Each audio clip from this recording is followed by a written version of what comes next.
Hi, have a wonderful day. My name is Leonard R. De Leon Jr. and I'm from 12 New. I'll show you how I do my morning routine as a student athlete. So first, I drink milk.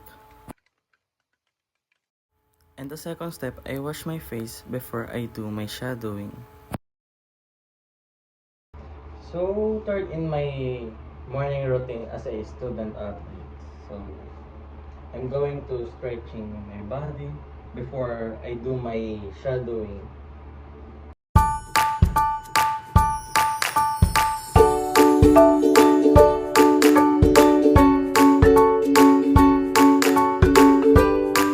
After that, I do cool down before I get my racket.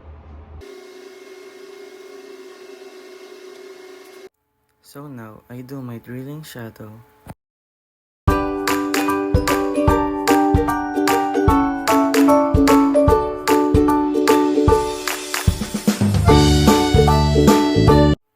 So after I do my drilling shadow, I do my spin shadow.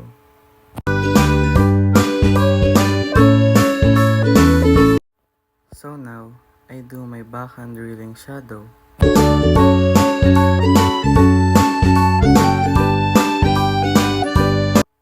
And the last part of my shadowing is a spin backhand shadow.